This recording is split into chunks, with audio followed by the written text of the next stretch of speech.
বিষ্ণু বলতেন আনা দাওয়াতু আবি ইব্রাহিম, আমি আমার পিতা ইব্রাহিমের দোয়ার ফসল। আবার বলতেন বিশারাতু আখি ঈসা, আমি আমার ভাই ঈসার সুসংবাদের ফসল।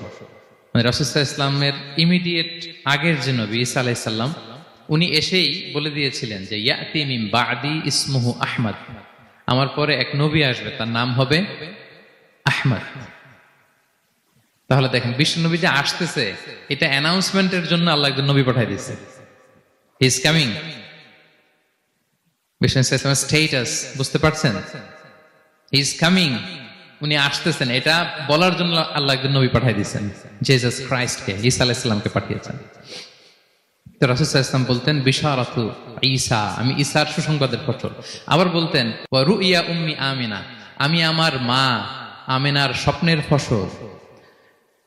রাসূল সাল্লাল্লাহু আলাইহি ওয়াসাল্লামের মা আমিনা যখন কনসিভ করেছেন রাসূল সাল্লাল্লাহু আলাইহি ওয়াসাল্লামকে পেটে, তিনি মাঝে মাঝে স্বপ্নে দেখতেন যে ওনার পেট থেকে একটা আলো বের হয়ে পারস্য সিরিয়ার প্রাসাদগুলোর মধ্যে ঝলকানি দিচ্ছে।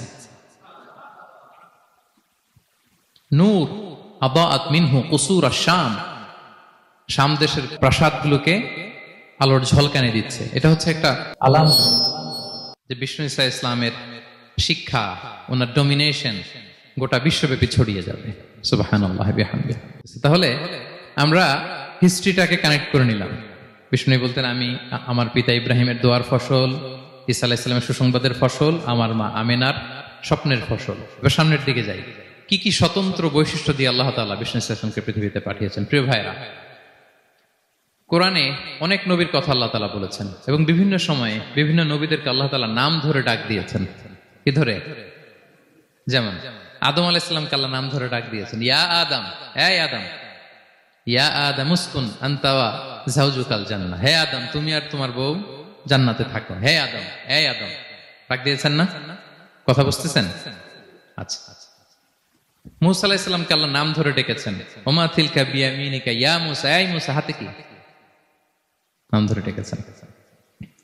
ইব্রাহিম আলাইহিস সালামকে আল্লাহ নাম ধরে ডেকেছেন, ওয়া নাদাইনাহু আইয়া ইব্রাহিম, হে ইব্রাহিম বলে আমি তোমাকে ডাকলাম। বিষ্ণু ঈসা ইসলামকে আল্লাহ তাআলা এত মর্যাদা দিয়েছেন, কোরআনের কোথাও অন্য নবীদের মতো আল্লাহ তাআলা বিষ্ণু নবীর নাম ধরে ডাকেন।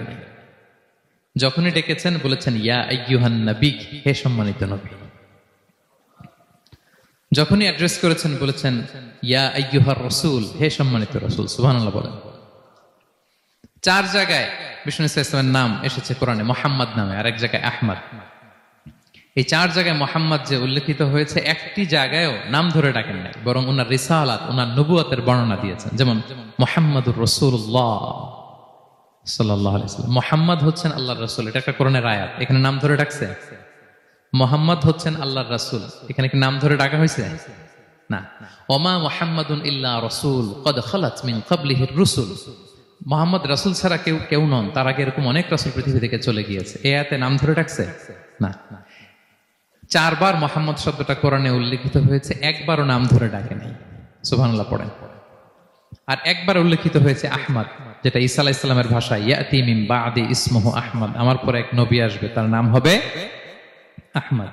তাহলে দেখেন বিষ্ণু ইসলামকে আল্লাহ তাআলা এত সমীহ করেছেন, এত সম্মান দিয়েছেন, এত মর্যাদা দিয়েছেন যে কোরআনে কোথাও অন্য নবীদের মতো আল্লাহ তাআলা বিষ্ণু নবীর নাম ধরে ডাকেন নাই। যখনই ডেকেছেন ইয়া আইয়ুহান নবী, ইয়া আইয়ুহার রাসূল, হে সম্মানিত রাসূল, হে সম্মানিত নবী। আলহামদুলিল্লাহ বলেন। এরপর বিষ্ণু ইসলাম বলতেন আনা সাইয়্যিদু ওয়ালদি আদম, আমি হচ্ছি আদম আলাইহিস সালামের যত সন্তান পৃথিবীতে আসবে সবার লিডার। সুবহানাল্লাহ বলবেন না? আনা সাইয়্যিদু ওয়ালদি আদম, আমি আদম আলাইহিস সালামের যত সন্তান আসবে, I am the leader of the all sons of আদম, আদমের সব সন্তানের লিডার হব আমি এই পৃথিবীতে। তিনি লিডার। এবং বিষ্ণু বলেন আল্লাহ তাআলা যখন সব কিছু সৃষ্টি করলেন, পুরো খালকে যখন সৃষ্টি করলেন, 2টা ভাগ করলেন, ভালো আর খারাপ। আমি মুহাম্মদ সাল্লাল্লাহু আলাইহি ওয়াসাল্লামকে আল্লাহ তাআলা ভালোর মধ্যে ঢুকায় দিলেন। এই ভালো মানুষগুলোর মধ্যে থেকে আল্লাহ অনেকগুলো গোত্র নির্বাচিত করলেন, আমাকে সবচেয়ে শ্রেষ্ঠ গোত্রে ঢুকায় দিলেন। এই গোত্রগুলোর মধ্যে অনেকগুলো বাড়ি আছে, সবচেয়ে শ্রেষ্ঠ বাড়িতে আল্লাহ তাআলা আমাকে ঢুকায় দিলেন। সুবহানাল্লাহ বিহামদিহি। আরেক বর্ণনায় এসছে যে আল্লাহ তাআলা ইসমাঈল আলাইহিস সালামের বংশধরদের মধ্য থেকে কেনানাকে সিলেক্ট করেছেন, কেনানার মধ্য থেকে আল্লাহ কুরাইশকে সিলেক্ট করেছেন, কুরাইশের মধ্য থেকে আল্লাহ তাআলা বনু হাশিমকে সিলেক্ট করেছেন। বিষ্ণু ইসলাম কিন্তু হাশিমি খানদানের, কুরাইশের মধ্য থেকে তিনি বনু হাশিমকে সিলেক্ট করেছেন, আর বনু হাশিমের মধ্য থেকে আল্লাহ তাআলা আমাকে সিলেক্ট করেছেন। সুবহানাল্লাহ বিহামদিহি। এবং তিনি বলতেন, ওয়া আনা হামিলু লিওয়াইল হামদি ইয়াউমাল কিয়ামাতি ওয়া তাহতাহু আদম, কিয়ামতের দিন আমি প্রশংসার পতাকা নিয়ে দাঁড়িয়ে থাকবো কিয়ামতের ময়দানে, আর ওই পতাকার নিচে স্বয়ং আদম আলাইহিস সালাম থাকবে। ওনার হাতে থাকবে প্রশংসার পতাকা। প্রিয় ভাই, তাহলে এক নাম্বার পেয়ে গেলাম। ওনার অনন্য বৈশিষ্ট্য হচ্ছে উনি সাইয়্যিদু বুলদি আদম। পৃথিবীতে যত মানুষ এসছে সবার লিডার হবেন তিনি। He is the leader. তিনি কি? সবাই বলুন, তিনি কি? আচ্ছা, লিডারের কাজ কি বলেন তো? অনেক লিডার আছে আমাদের সামনে, ভবিষ্যৎ লিডার, মাশাআল্লাহ তাবারাকাল্লাহ। Leader is someone who knows the way, shows the way and goes the way. নেতা হচ্ছে সে জানে কোন রাস্তায় সে চলবে এবং সে অন্যকে রাস্তা দেখাতে পারে এবং সবাইকে নিয়ে ওই রাস্তায় চলে। He is the leader. আচ্ছা, লিডার যদি কথা বলতে না পারে, এটা লিডার? এ নেতা? এটা কি? সে লিডার হতে পারবে না। নেতাকে বক্তব্য করতে জানতে হয়, স্পষ্ট ভাষায় কথা বলতে জানতে হয়, ঠিক কিনা বলেন? আমরা যদি দেখি যে রাসূল সাল্লাল্লাহু আলাইহি ওয়াসাল্লামের এই কোয়ালিটি ছিল কিনা, বক্তব্য দেওয়ার পারঙ্গমতা ছিল কিনা ওনার। রাসূল সাল্লাল্লাহু আলাইহি ওয়াসাল্লাম বলতেন, উ'তিতু জাওয়ামিউল কালিম, আল্লাহ তাআলা আমাকে জাওয়ামিউল কালিম দিয়েছে। জাওয়ামিউল কালিম মানে কি? তিনি বলতেন কম, এটার অর্থ বেশি। কথা বলতেন এক দুই শব্দের, কিন্তু এটার যে দোতনা, এটার যে আবেদন, এটা মানুষের হৃদয়ে অনেক বড়, অনেক বেশি। সুবহানাল্লাহ। সে ১৫০০ বছর আগে বলে গিয়েছেন, আজও আমরা শুনে অবাক হই, ঠিক কিনা বলেন? উ'তিতু জাওয়ামিউল কালিম, এটা বিষ্ণু ইসলামের একটা ইউনিকনেস, আর কাউকে আল্লাহ এটা দেননি। অল্প বলতেন, মানুষের হৃদয়ে টাচ করে ফেলতেন। সুবহানাল্লাহ। তিনি ছিলেন সর্বমর্ম বাচনভঙ্গির অধিকারী। যা বলতেন concise in wording but comprehensive in meaning. শব্দে এটা ছোট, কম, কিন্তু ভেরি কম্প্রিহেন্সিভ।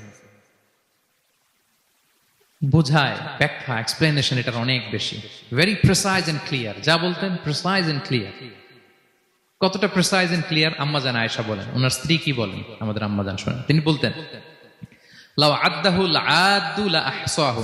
বিষ্ণু ইসলাম এত প্রিসাইজ এন্ড ক্লিয়ার বক্তব্য দিতেন, কেউ যদি গুনতে চাইতো, দেখি কয়টা বাক্য বলছে, গোনা যেত। কেউ যদি গুনতে চাইতেন এখানে কয়টা শব্দ ছিল, তাও গোনা যেত। ওনার বক্তব্যে কয়টা বাক্য, কয়টা শব্দ, এটা গোনা যেত, কারণ ছোট বক্তব্য দিতেন। আমরা তো লম্বা চড়া বক্তব্য না দিলে হয় না। অল্পতে শেষ করলে বলে, হুজুর কি বললেন, ওয়াজ তো করলেন না। অল্পতে শেষ করলে বলে, মন ভরে নাই, আর একটু বলেন। হ্যাঁ, বিষ্ণু ইসলাম বলেন, কিয়ামতের আলামত হচ্ছে খুতাবুকুম তাওয়িলা ওয়া সালাওয়াতুকুম কাসীরা। কিয়ামতের আগে তোমাদের বক্তব্য লম্বা হয়ে যাবে, নামাজ খাটো হয়ে যাবে। হ্যাঁ, নামাজ খাটো, বক্তব্য লম্বা না। বক্তব্য হইতে হবে ভেরি প্রিসাইজ এন্ড ক্লিয়ার। তাহলে আম্মা জান আয়েশা বলেন, এত সুন্দর প্রিসাইজ এন্ড ক্লিয়ার বক্তব্য দিতেন, গুনতে চাইলে গুনা যেত। কি কি বলেছেন? সুবহানাল্লাহ বলি সবাই। আবার তিনি বলতেন, ইয়াতাকাল্লামু বিকালামিন বাইয়িন ফাসল। খুব সুস্পষ্ট কথা বলতেন বিষ্ণু ইসলাম। ইয়াতাহাফফাযুহু মান জালাসা ইলাইহি। এত স্পষ্ট, আশেপাশে যারা শুনতো সহজেই মুখস্থ করে ফেলতে পারতো। এই যে সাহাবারা এত হাদিস বর্ণনা করেছে কিভাবে? কারণ ভেরি প্রিসাইজ এন্ড ক্লিয়ার, শুনলেই মুখস্থ হয়ে যায়। আমরা নবীর এত হাদিস বলতে পারি কিভাবে? Very precise and clear. কারো কথা তো মনে থাকে না, ওনার কথা মনে থাকে কি করে? ভেরি প্রিসাইজ এন্ড ক্লিয়ার, শুনলেই মনে রাখা যায়। আবার গুরুত্বপূর্ণ কথা 3 বার বলতেন। কয়বার? 3 বার। একবার তিনি বলতেছেন, আত-তাকওয়া হা হুনা, হা হুনা, হা হুনা। তাকওয়া আছে এখানে, এখানে, এখানে। আমরা তো তাকওয়া বানাই ফেলছি এখানে। তাকওয়া বানাই ফেলছি জুব্বার ভিতরে, এই টুপির ভিতরে, তসবির ভিতরে বানাই ফেলছি তাকওয়া, তাই না? কিন্তু বিষ্ণু ইসলাম কি বলেছেন দেখেন, তিনি বলেন, আত-তাকওয়া হা হুনা। তাকওয়া থাকে কোথায়? হৃদয়ে। ওয়া ইউশিরু ইলা সাদরিহি সালাসা মাররাত। 3 বার ইঙ্গিত করেছেন। হ্যাঁ, দাড়ি, টুপি, জুব্বা, তাসবিহ অনেক গুরুত্বপূর্ণ অনুষঙ্গ ইসলামের, কিন্তু আসল তাকওয়া থাকে কোথায়? হৃদয়। তাহলে এটা গুরুত্বপূর্ণ কথা, 3 বার ইঙ্গিত করেছেন। কয়বার? তাহলে এটা হচ্ছে বিষ্ণু ইসলামের একটা ইউনিকনেস। কথা বলতেন কম, এটার দোতনা, এটার আবেদন মানুষের হৃদয়ে ছাপিয়ে যেত। উ'তিতু জাওয়ামিউল কালিম। বিষ্ণু বলেন, আল্লাহ তাআলা আমাকে জাওয়ামিউল কালিম দিয়েছে। আমি বলি কম, কিন্তু এটার মিনিং অনেক স্ট্রং। বিষ্ণু ইসলাম আবার বলেছেন যে নুসিরতু বির-রু'বি মাসিরাতা শাহর, আল্লাহ তাআলা আমাকে ভয় দিয়ে সাহায্য করেছেন। কি দিয়ে? ভয় দিয়ে। রাসূল সাল্লাল্লাহু আলাইহি ওয়াসাল্লাম যেখানে থাকতেন তার ডানে বায়ে সামনে পেছনে 1 মাসের ডিস্টেন্সের ভেতরে যদি কোনো শত্রু থাকতো রাসূলের, রাসূল সাল্লাল্লাহু আলাইহি ওয়াসাল্লামের ভয়ে ওর অন্তরে ধুকধুকানি শুরু হয়ে যেত, ত্রাসের কম্পন শুরু হয়ে যেত। 1 মাস রাসূল সাল্লাল্লাহু আলাইহি ওয়াসাল্লাম এখানে পৌঁছতে লাগবে কয় মাস? এত দূরে থাকতো, নবী সাল্লাল্লাহু আলাইহি ওয়াসাল্লামের কোনো শত্রু যদি থাকতো ডানে বায়ে, রাসূল সাল্লাল্লাহু আলাইহি ওয়াসাল্লামের ভয়ে তাদের হৃদয়ে ত্রাসের কম্পন শুরু হতো। সুবহানাল্লাহ বলেন। বিষ্ণু ইসলামের ইউনিকনেস, এটা আল্লাহ কাউকে দেন।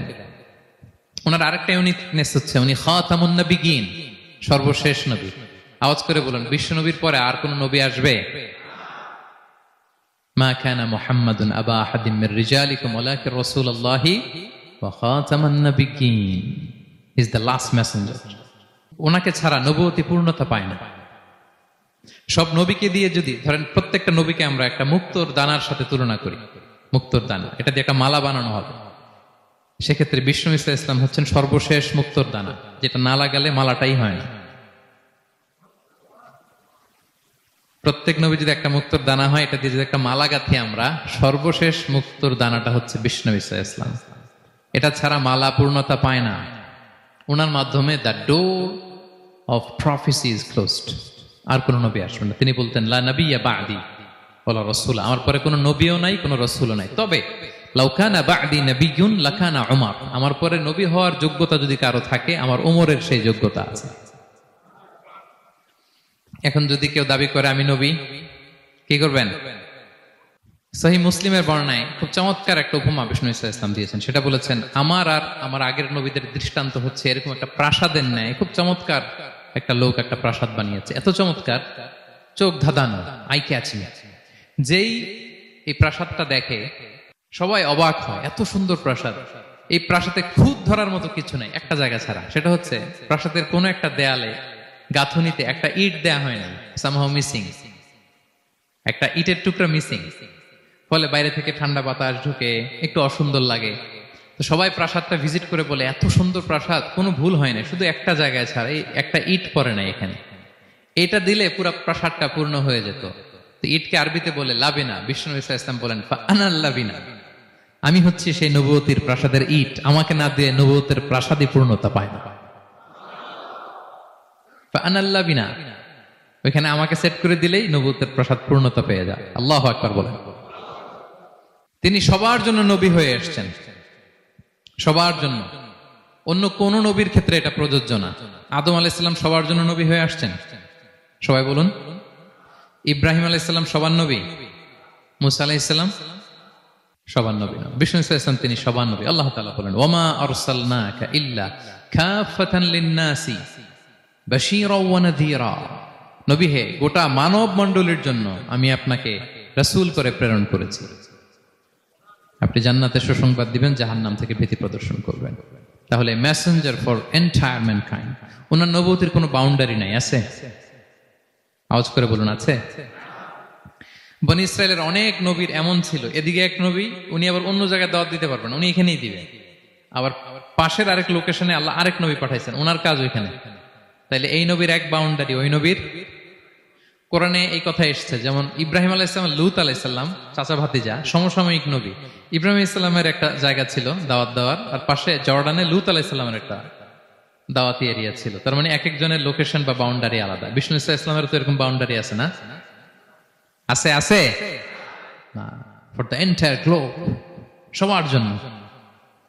তিনি সাদা মানুষেরও নবী, কালো মানুষেরও নবী, তিনি আরবদেরও নবী, অনারবদেরও নবী, নারীর জন্য নবী, পুরুষের জন্য নবী, শিশুর জন্য, বৃদ্ধের জন্য, বিকলাঙ্গের জন্য, সবার জন্য তাকে রাসূল করে প্রেরণ করেছে কে? তাহলে সবার জন্য তিনি নবী, মানুষের জন্য, for the mankind, for the জিনকাইন্ড, for the animal kind, সবার জন্য তিনি রাসূল হয়ে পৃথিবীতে প্রেরিত হয়েছেন। আল্লাহ তাআলা অন্য আয়াতে বলেন ওয়ামা আরসালনাকা ইল্লা রাহমাতাল লিল আলামিন, I have sent you as a mercy for the entire universe. নবী, গোটা বিশ্বের সবার জন্য আপনাকে আমি রহমত করে প্রেরণ করেছি, সবার জন্য, মাছের জন্য, গাছের জন্য, পাহাড়ের জন্য। তিনি শুধু আমাদেরই নবী নন, সবার নবী তিনি। এমনকি পশু পাখিও বিষ্ণু ইসলামকে দেখে চিনতে পারত। একবার এক আনসারি সাহাবীর খেজুর বাগানে বিষ্ণু ইসলাম ঢুকলেন। এক উট এসে কাঁদতে লাগলো বিষ্ণু ইসলামের কাছে। বিষ্ণু নবী আদর করে দিলেন। কানে কানে কি যেন বললো। বিষ্ণু ইসলাম সাহাবাদের বললেন, তোমরা জানো সে কি বলেছে? সে বলেছে যে তার মনিব তাকে দিয়ে কাজ করায় অনেক, কিন্তু খাবার দেয় না। বিষ্ণু ইসলামকে সে চিনতে পেরেছে, বিষ্ণু ইসলামের কাছে এসে অভিযোগ দিয়েছে। এবং তিনি যখন নবী হবেন ভাব 6 মাস আগ দিয়ে, নবী হওয়ার আগে দিয়ে কিছু কিছু ঘটনা ঘটতো। তো বিষ্ণু ইসলাম বলেন, আমি প্রায় যখন মক্কার উপত্যকার পাশ দিয়ে যেতাম, বিভিন্ন পাথরের মধ্যে থেকে আমি আওয়াজ শুনতাম, আসসালামু আলাইকা ইয়া রাসূলুল্লাহ। মদিনায় অবস্থানরত অবস্থায় বিষ্ণু ইসলাম বলেছেন যে এখন যদি আবার মক্কায় যেতে পারতাম, তোমাদেরকে পাথরটা দেখাতে পারতাম। আমি পাহাড়ের পাশ দিয়ে যখন যেতাম, পাথর থেকে আওয়াজ আসতো, আসসালামু আলাইকা ইয়া রাসূলুল্লাহ। তার মানে পাথর নবীকে চিনতো কি চিনতো না? বলেন বলেন। তাহলে প্রাণী চিনেছে নবীকে, পাথর চিনেছে,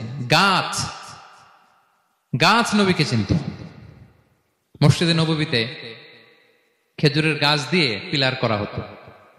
বিষ্ণু ইসলাম একটা খেজুর গাছের মরা খেজুর গাছের পিলারের মধ্যে হেলান দিয়ে তিনি খুতবা দিতেন। বিষ্ণু নবীর বড় কষ্ট হতো।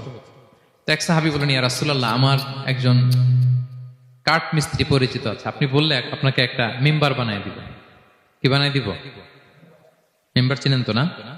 কি করে, জুমার খুতবা দেয় না বসে? তো সাহাবী বলে, ইয়া রাসূলুল্লাহ, আমার এক কাঠ মিস্ত্রি আছে, আমি একটা মিম্বার বানায় দিব আপনাকে, আরাম হবে, বসে বসে খুতবা দিবেন। বিষ্ণু ইসলাম বলেন, ঠিক আছে, নিয়ে আসো।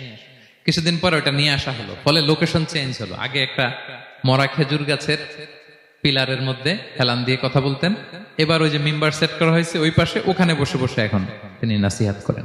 তো একদিন আলোচনা করার সময় হঠাৎ সাহাবারা কান্নার আওয়াজ শুনতে পেল। কিসের আওয়াজ? সহিহ বুখারীর বর্ণনা। কান্নার আওয়াজ শুনতে পেলেন, তাও 10 মাস গর্ভধারিণী উটের কান্নার আওয়াজের মতো। সাহাবারা ভয় পেয়ে গেলেন, কই কোনো উট তো না, এটা তো মসজিদের ভিতরে কান্নার আওয়াজ। বিষ্ণু ইসলাম বুঝতে পারলেন। তিনি মিম্বার থেকে নেমে যে ওই যে আগে যেই মরা খেজুর গাছের পিলারের মধ্যে হেলান দিয়ে ওয়াজ করতেন, ওই পিলারটারে আদর করতে আরম্ভ করলেন। বিষ্ণু ইসলাম হাত দিয়ে যখন আদর করলেন, ফাসাকানা, তার কান্না বন্ধ হয়ে গেল। তখন বিষ্ণু ইসলাম বললেন যে তোমরা বুঝতে পারোনি এটা কিসের আওয়াজ? এটা হচ্ছে ওই মরা খেজুর গাছের আওয়াজ। আমার বিরহে, আমাকে যে পায় না, তার গায়ে আমার পিঠ মোবারক লাগিয়ে আমি ওয়াজ করতাম, আমার বিরহে মরা খেজুর গাছ থেকে কান্নার শব্দ এসেছে। আজ ওই জায়গাটা চিহ্নিত করা আছে। এটাকে বলে মসজিদে নববীতে আল উস্তুয়ানাতুল হান্নান। হান্নান মানে কাঁদে এমন পিলার। সুবহানাল্লাহি বিহামদিহি। তাহলে পাথর বিষ্ণু ইসলামকে সালাম দিয়েছে, প্রাণী বিষ্ণু ইসলামের সাথে কথা বলেছে, মরা গাছ খেজুরের গাছ বিষ্ণু নবীর বিরহে কেঁদেছে। সুবহানাল্লাহি বিহামদিহি। বিষ্ণু ইসলামের ইউনিক ফিচার এগুলো। বিষ্ণু ইসলাম, আমরা যেমনি মাঝে মাঝে আমাদের লাইফে আপস এন্ড ডাউনস থাকে, ওনার জীবনেও ছিল। একটা সময় ছিল বিষ্ণু ইসলামের এমন এসেছে যে ওনাকে ঘরে শেল্টার দিতেন ওনার স্ত্রী খাদিজাতুল কুবরা তাহেরা রাদিয়াল্লাহু তাআলা আনহা। মেন্টালি সাপোর্ট দিতেন, ফিনান্সিয়ালি সাপোর্ট দিতেন। উনি মারা গেলেন। পলিটিক্যাল সাপোর্ট দিতেন চাচা আবু তালেব, উনিও মারা গেলেন। কই যাবেন উনি? নেইবরিং সিটি তায়েফে গেলেন দাওয়াত নিয়ে, সেখানেও নির্মম অত্যাচারের শিকার হলেন, প্রত্যাখ্যাত হলেন। ওনার হৃদয়টা ভেঙে খান খান, কষ্টে বেদনায় জর্জরিত হয়ে বিষ্ণু ইসলামের মন বড্ড খারাপ। বিষ্ণু ইসলামের এই ভঙ্গুর মনকে ভালো করে দেবার জন্য, সারপ্রাইজ দেবার জন্য আল্লাহ তাআলা আসমানি মিটিং এর জন্য বিষ্ণু ইসলামকে স্পেশালি ইনভিটেশন পাঠিয়েছেন। কোন নবীকে আল্লাহ এটা পাঠান নাই। কোন নবীকে আল্লাহ তাআলা ঊর্ধ্ব জগতের স্পেশাল ডিভাইন ঐশী মিটিং এর জন্য কোন ইনভিটেশন পাঠান নাই, বিষ্ণু ইসলামকে পাঠিয়েছেন। সুবহানাল্লাহ পড়েন।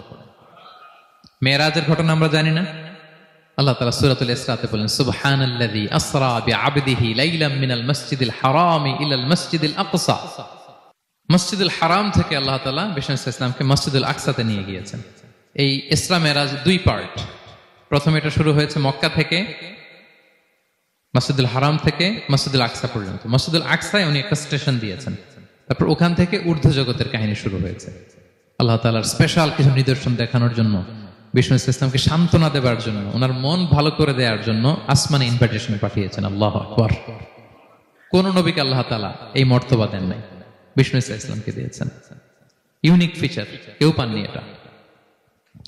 এবং এই যে বললাম তিনি মক্কা থেকে প্যালেস্টাইনে একটা স্টেশন দিয়েছেন, মসজিদুল আকসায় স্টেশন দিয়েছিলেন। তো তিনি বললেন, আমি যখন মসজিদুল আকসায় ঢুকলাম দেখি সব নবীরা আমার জন্য অপেক্ষা করতেছে। সকল নবীর, আমার আগে যত নবীরা এসেছিল সব নবীর অপেক্ষা করতেছে। ফাহানাতিস সালাহ, নামাজের ওয়াক্ত হলো। ফাআমামতুহুম, এই সব নবীদেরকে নিয়ে আমি নামাজের ইমামতি করেছি। সব নবীদেরকে নিয়ে বিষ্ণু ইসা ইসলাম মসজিদুল আকসা ইমামতি করেছেন। এই সুযোগ আর অন্য কোন নবী পেয়েছে কি? আওয়াজ করে বলেন, পেয়েছে? ইউনিক ফিচার বিষ্ণু ইসা ইসলামের। মেরাজে গিয়েছেন, ইউনিক ফিচার। সবাইকে নিয়ে ইমামতি করেছেন, ইউনিক ফিচার। বিষ্ণু ইসা ইসলামের আরেকটা ইউনিক ফিচার হচ্ছে, উনি ঘুমালে ওনার অজু ভাঙত না। অজু অবস্থায় ঘুমাইলে আবার যদি নামাজ পড়তে চাই পড়া যাবে? কি করতে হবে? অজু করতে হবে। কিন্তু বিষ্ণু ইসা ইসলাম ঘুমালে অজু ভাঙত না। বিষ্ণু ইসা ইসলাম বলতেন, ইন্না আইনাইয়া তানামান ওয়ালা ইয়ানামু কলবি, আমার চোখ ঘুমায় কিন্তু আমার অন্তর ঘুমায় না। সর্বাবস্থায়, জাগ্রত অবস্থায়, ঘুমন্ত অবস্থায় বিষ্ণু ইসা ইসলামের হৃদয় আল্লাহর জিকিরে ব্যস্ত থাকত। ইবনে আব্বাস রাদিয়াল্লাহু তাআলা আনহু তিনি বর্ণনা করেন, তিনি বলেন, আমি একবার আমার খালার বাড়িতে রাতে ঘুমাতে গিয়েছিলাম। ছোট মানুষ তখন ইবনে আব্বাস। রাসূল সাল্লাল্লাহু আলাইহি ওয়াসাল্লাম ওনার খালু, আবার রাসূল সাল্লাল্লাহু আলাইহি ওয়াসাল্লাম কাজিন, চাচাতো ভাই, অনেক সম্পর্ক, বয়সে ছোট। বলেন যে রাতে আমার খালা মাইমুনা, রাসূল সাল্লাল্লাহু আলাইহি ওয়াসাল্লামের একজন স্ত্রী, আমাদের আম্মাজান মাইমুনা বিনতুল হারিসের বাড়িতে আমি ঘুমাতে গেলাম। আমি ফলো করতাম নবী কি করতেন। তো দেখলাম মাঝরাতে তিনি উঠলেন, উঠে তাহাজ্জুদের নামাজ পড়লেন। কি বললেন? তাহাজ্জুদ পড়লেন। পরে বিষ্ণু ইসলাম একটু ঘুমালেন। এমন ঘুম, হাত্তা সামি'তু গতীতাহ, ঘুমালে গভীর ঘুমের কারণে শ্বাস প্রশ্বাসের একটা মৃদু শব্দ হয় না বাতাসের? দেখেন কত চমৎকার পর্যবেক্ষণ করতেন তিনি। ইবনে আব্বাস বলেন, হাত্তা সামি'তু গতীতা সাউতি, তার ঘুমের কারণে শ্বাস প্রশ্বাসের যে আওয়াজ, শ্বাস আসতেছে বের হচ্ছে, এটাও আমি কানে শুনতে পেলাম। মানে ভারী ঘুম। তার মানে কি? ভারী ঘুম। তারপর দেখলাম বেলাল ফজরের আজান দিল, বিষ্ণু ইসলাম ওই ঘুম থেকে উঠে আবার নতুন করে ওযু না করে যে ফজরের নামাজ পড়লেন। কেন? কারণ উনি আমাদের মতো ঘুমালে ওযু ভাঙতো না। Uniqueness, unique feature of prophet Muhammad সাল্লাল্লাহু আলাইহি ওয়াসাল্লাম, উনি ঘুমালে ওযু ভাঙতো না। বিষ্ণু ইসলামের আরেকটা ইউনিক ফিচার হচ্ছে, তিনি যখন নামাজে দাঁড়াতেন তিনি সামনে যেমনি দেখতে পেতেন পিছনেও তেমনি দেখতে পেতেন। সুবহানাল্লাহ। আপনি দেখেন পিছনে? হ্যাঁ, আচ্ছা, গাড়িতে বসলে অবশ্য যে ক্যামেরা লাগায় দেখা যায় এখন, না? রাসূল সাল্লাল্লাহু আলাইহি ওয়াসাল্লাম সামনে কেবলায় যেরকম দেখতেন পেছনেও দেখতেন। তো তিনি সাহাবাদেরকে প্রায় বলতেন, এই কাতার সোজা করো, কারণ ইন্নী লা আরাকুম ওয়ারা যাহরি, আমি সামনে যেমনি দেখি পেছনেও কিন্তু দেখি। তিনি পিছনেও দেখতেন। আরেক বর্ণনা এসেছে, ইন্নী ইমামুকুম, খবরদার আমি তোমাদের ইমাম, ফালা তাসবিকুনি বিররুকুই ওয়ালা বিসসুজুদ, আমার আগে কেউ রুকু সিজদা করো না। ইমামের আগে রুকু করলে নামাজ হবে? ইমাম সিজদায় যায়নি, আপনি আগে চলে গেছেন, তা আপনি ইমাম হয়ে গেছেন, হবে? নামাজ হবে? রাসূল সাল্লাল্লাহু আলাইহি ওয়াসাল্লাম বলেন, খবরদার আমার আগে রুকু সিজদা করো না, খবরদার করো না, আমি কিন্তু দেখি। ফা ইন্নী আরাকুম মিন আমামি ওয়া মিন খালফি, সামনে যেমনি দেখি পেছনেও দেখি। সুবহানাল্লাহ। এটা ওনার একটা ইউনিকনেস, আল্লাহ তাআলা স্পেশালি বিষ্ণু ইসলামকে এটা দিয়েছেন। এবার বিষ্ণু ইসলামের আরেকটা ফিচার বলি। বিষ্ণু ইসলামের পিঠ মোবারকে দুই কাঁধের মাঝখানে মাহরুন নবুয়া, দ্য সিল অফ প্রফেসি ছিল, নবুয়তের সিল লাগানো ছিল। আল্লাহু আকবার। এটাকে বলে মাহরুন নবুয়া, দ্য সিল অফ প্রফেসি। তিনি যে নবী এটার সিল ছিল। তাওরাত এবং ইনজিলে এই কথাটা এসছে যে শেষ নবীকে চিনার একটা মাধ্যম হচ্ছে ওনার পিঠে দুই কাঁধের মাঝখানে দ্য সিল অফ প্রফেসি পাওয়া যাবে, নবুয়তের চিহ্ন। আল্লাহু আকবার। এটা অনেক সাহাবারা দেখেছেন এই চিহ্নটা। এটার সাইজ কতটুকু? কান্নাহু বাইদাতু হামাম, কবুতরের ডিমের যে সাইজ ওই সাইজ। কবুতরের ডিম যেরকম ছোট হয় ওই সাইজের। আচ্ছা, অন্য হাদিসে এসেছে কাজিররিল হাজালা, এরকম ছোট্ট ডিমের সাইজের। অনেক সাহাবারা এটা দেখেছেন। সালমান আল ফারিসি রাদিয়াল্লাহু তাআলা আনহু, উনি মুসলিমই হয়েছেন এই দৃশ্য দেখে। সালমান আল ফারিসি রাদিয়াল্লাহু আনহু উনি আরব মানুষ ছিলেন না, নন আরব ছিলেন, পার্সিয়ান, ফার্সিতে কথা বলতেন, মানে ইরান থেকে এসেছিলেন। ইরান। উনি প্রথমে অগ্নি উপাসক ছিলেন। কি ছিলেন? অর্থাৎ ওই যে জরাথুষ্ট যারা আগুন দেখলে এরা পূজা করে, আগুনের পূজা যারা করে, জরস্ট্রেনিয়ান, এই ধর্মে বিশ্বাসী ছিলেন। আগুনের পূজা করতেন ইরানে। তিনিও আগুনের পূজা করে, তার বাবাও আগুনের পূজা করে। তো একদিন বাবা একটা কাজে পাঠিয়েছে, ওই কাজ করতে যেয়ে সে খ্রিস্টানদের গির্জা ক্রস করতেছিল। ছোট মানুষ গির্জা ক্রস করতে যেয়ে দেখে খ্রিস্টানরা কেমন যেন আলাদা ইবাদত করে, নামাজ পড়ে। এটা দেখে খুব ভাল লাগছে, তার খুব ভাল লাগছে। বাড়িতে এসে বাবারে বলে, বাবা আমি দেখলাম যে খ্রিস্টানরা তাদের চার্চে গির্জায় নামাজ পড়ে, এটা তো অনেক সুন্দর, আমরা যে আগুনের সামনে যা করি এটার চেয়ে ওইটা সুন্দর। বাবা বলে, খাইছে, ছেলে তো আমার শেষ হয়ে যাবে। তো বলতেছে, না না বাবা, আমরা যে আগুনের উপাসনা করি এটাই ভালো। উনি বলেন, না আমি অনেক চিন্তা করেছি, ওরা যেভাবে গডের কাছে চায় ওইটা শ্রেষ্ঠ। বাবার সাথে ছেলের, সালমানের অনেক তর্ক বিতর্ক। পরে বাবা ভাবলেন, যদি ওকে না আটকাই তাহলে প্রভাবিত হয়ে সে খ্রিস্টান হয়ে যেতে পারে। তো ঝগড়া তর্ক বিতর্ক শেষে তার পিতা তাকে শেকলবন্দি করলো। কি করলো? পায়ে শেকল লাগায় রাখছে। কিন্তু ছেলে তো মনে মনে খ্রিস্ট ধর্মের প্রতি আকৃষ্ট হয়ে গেছে। তো ওই খ্রিস্টানরা তার সাথে লুকিয়ে যোগাযোগ করত। সালমান ওই খ্রিস্টানদেরকে বলল যে, তোমাদের খ্রিস্টান ধর্মের উৎপত্তি কোথায়? বলে, সিরিয়াতে। বলতেছে, এখান থেকে কোনো কাফেলা সিরিয়া যাবে নাকি? বলতেছে, হ্যাঁ, মিশনারি ওয়ার্কে একটা কাফেলা আসতে যাবে। বলতেছে, যেই দিন যাবে আমাকে বলবে। তো যেদিন যাবে তাকে এসে বলা হয়েছে তার বাবা নাই, সে শিকল ভেঙে শিকল সহ ওই কাফেলার সাথে যে জড়িত হয়েছে। দেখেন বিশ্বাস, আদর্শ মানুষকে কিভাবে উজ্জীবিত করে। উনি চলে গেলেন সিরিয়াতে। সিরিয়াতে যে এক পাদ্রির হাতে বায়াত হলেন, কিন্তু এই পাদ্রিটা ছিল ভণ্ড। সে খ্রিস্টানদের দান সদকা নিয়ে গরিবদের না দিয়ে নিজেই খেয়ে ফেলতো। তো বেচারা পড়লো বিপদে, যে হায় রে, এত সুন্দর ধর্ম রে কারাপ্টেড করতেছে সে। পরে এই পাদ্রি যখন মারা গেল, সালমান সে আরেক পাদ্রির কাছে গেল। আরেক পাদ্রির কাছে গেল, ওই পাদ্রি আবার অনেক ভালো, খুবই ইবাদত করে। তো ওই পাদ্রি কিছুদিন থাকার পরে ওই পাদ্রিও মারা গেল। ওই মারা যাওয়ার আগে সে জিজ্ঞেস করতেছিল যে, পাদ্রি, এই বর্তমান পৃথিবীতে সবচেয়ে ভালো খ্রিস্টান পাদ্রি কে? বলতেছে, আর কেউ নাই। যদি ভালো খ্রিস্টান পাদ্রি তোমাকে পেতে হয়, জানতে হয়, তোমাকে ইরাকের মোসেল শহরে যেতে হবে। এবার মোসেলে যে সে আরেক খ্রিস্টান পাদ্রির কাছে থাকলো। কিছুদিন পরে ওই পাদ্রিও মারা গেল।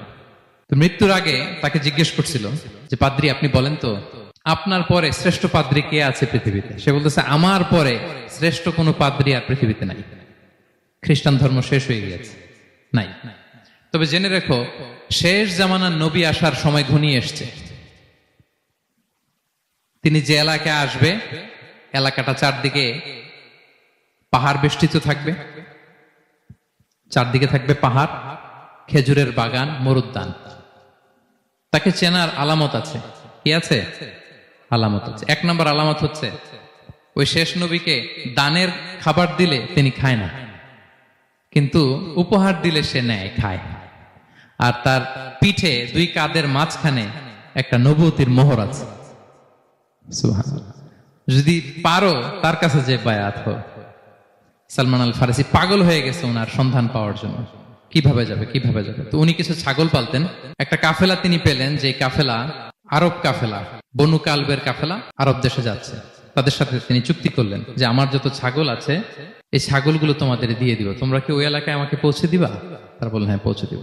সব ছাগল দিয়ে দিলেন, রওনা হইলেন ওই এলাকায়। মাঝপথে তারা তার সাথে জুলুম করলো, অন্যায় আচরণ করলো। তাকে দাস হিসেবে বিক্রি করে দিল ইহুদিদের কাছে। ওয়াদি আল কোরা নামে একটা জায়গা আছে, ওখানকার এক ইহুদির কাছে বিক্রি করে দিল। সে ইহুদির কাছে দাস হিসেবে থাকতে আরম্ভ করলো। অনেকদিন পরে মদিনার পূর্ব নাম কি দেখি, কে বলতে পারে?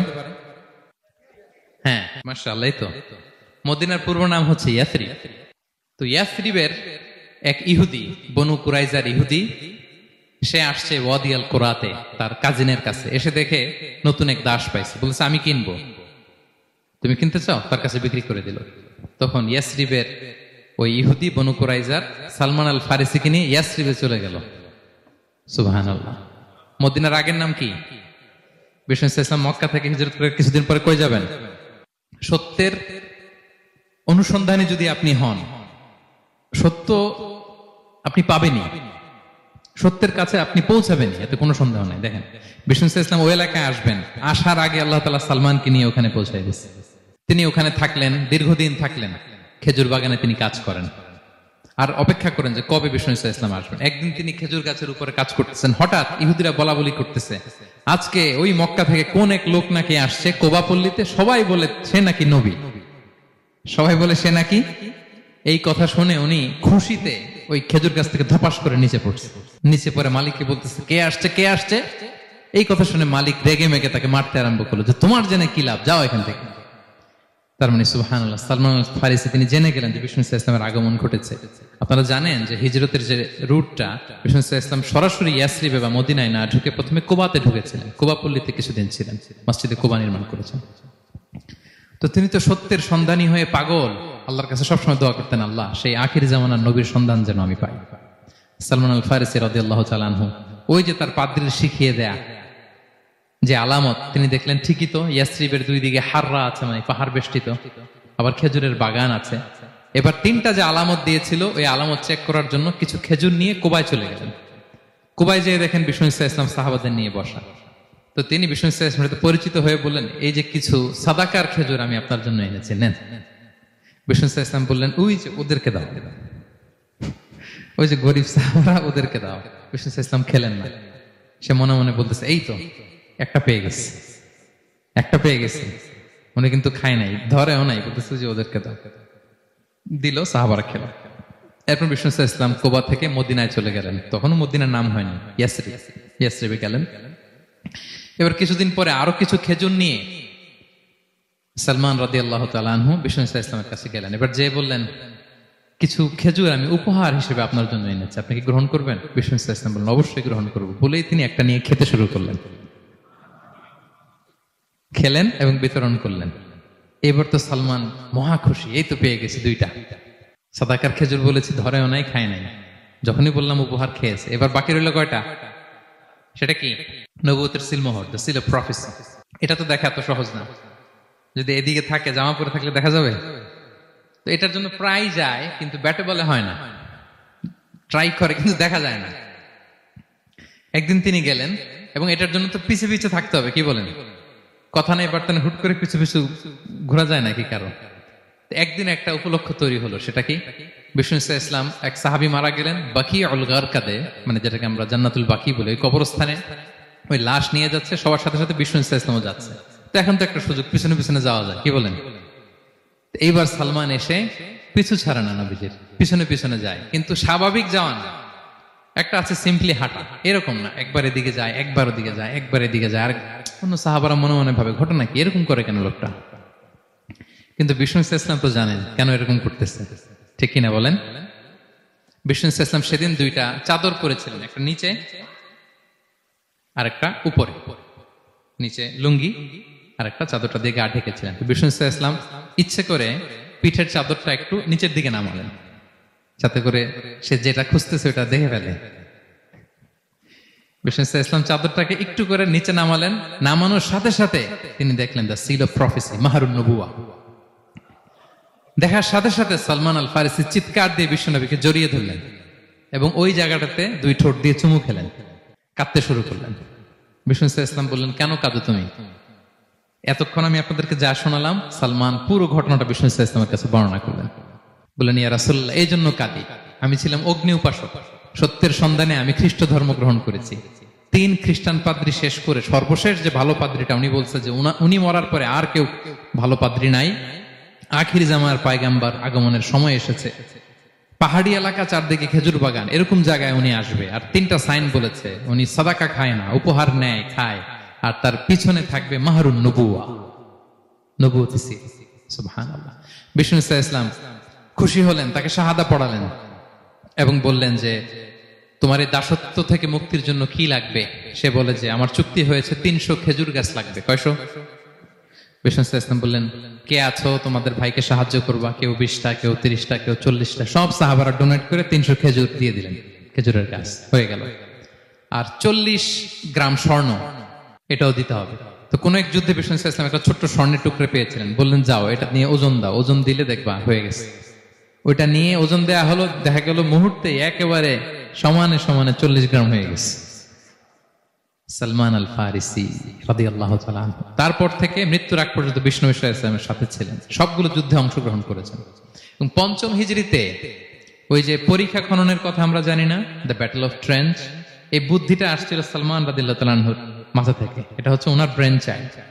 কারণ আরব দেশে এরকম পরীক্ষা খনন করার ট্রেডিশনই ছিল না। উনি তো আরব দেশের না, আসছে পারস্য থেকে।